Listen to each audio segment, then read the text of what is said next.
తిరుగుతూ ఉంటాయి.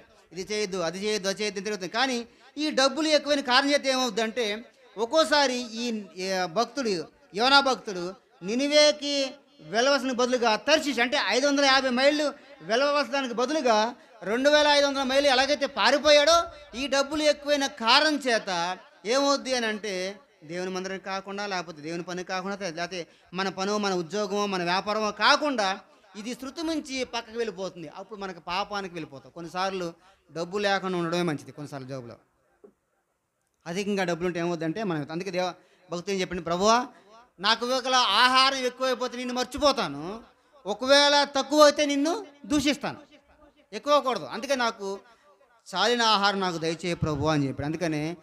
అందుకనే ప్రభు ఏం చెప్పాడు ఆ ప్రార్థనలో, అనుదిన ఆహారం మాకు దయచేయము అన్నాడు. అందుకనే ఊరిని అల్లా డైలీ బ్రెడ్. ఎందుకు అంటే నేను ముందు సంపాదించుకుని అంటలా, సంపాదించుకుని ఉంచుకోండి, నేను దాని గురించి మాట్లాడతాను. అందుకే ఆ ప్రార్థన ఎందుకు చేశారంటే, ఈ అనుదిన ఆహారం నాకు ఉంటే ఇప్పుడు నేను రేపు ఎవరి మీద ఆధారపడతాను, మరలా నేను దేవుని మీద ఆధారపడతాను అనే భావంతో ఆ శిష్యులకు దేవుడు ఆ మాట నేర్పించాడు. ధనవంతులు ఉన్నారండి బైబిల్లో, అబ్రహాము, యోబు, చాలామంది ఉన్నారు, అది వేరే విషయం. అంటే కొన్నిసార్లు ఏవుద్దంటే మనకి ధనమున్నా కూడా మనకి కంట్రోల్ లేకపోతే ఏమవుద్దంటే దారి తప్పిస్తుంది. కాబట్టి మనకి ధనమున్నా కూడా కంట్రోల్ లేదనుకోండి, ఏమవుద్ది అని అంటే అయిపోద్ది. ఇప్పుడు ఆహార పదార్థాలు చాలా మంచి పంచభక్ష పరమాణాలు పెట్టారనుకోండి, మనకు షుగర్ ఉందనుకోండి, కంట్రోల్ ఉండాలి. ఇప్పుడు షుగర్ ఉంటే పెట్టారు కదా అని చెప్పి తినేస్తే ఏమో చెప్పండి, షుగర్ ఏమవుద్ది మొత్తం 50-60 వల్ల మొత్తం పైకి లేచిపోద్ది కదండి. షుగర్ పైకి లేస్తుంది, షుగర్ పైకి లేస్తుంది కాదు, మన బాడీ పైకి లేచిపోద్ది, బాడీ డెడ్ బాడీ అయిపోద్ది. అది బీపీ ఉంది, ఉప్పు తగ్గించాలి, అన్నింటిలో ఉప్పు అన్నీ ఉంది, తినేస్తే ఏమవుద్ది కదండి, మొత్తం ఉప్పు మనకు తుప్పు అయిపోద్ది, దప్పు నిప్పుతూ మన చివరికి మనం నిప్పు పెట్టాల్సిందే. కంట్రోల్ ఉన్నారు, కంట్రోల్. కాబట్టి సరే, ఈ వ్యక్తి ఏం చేశాడంటే వెళ్ళిపోయాడు.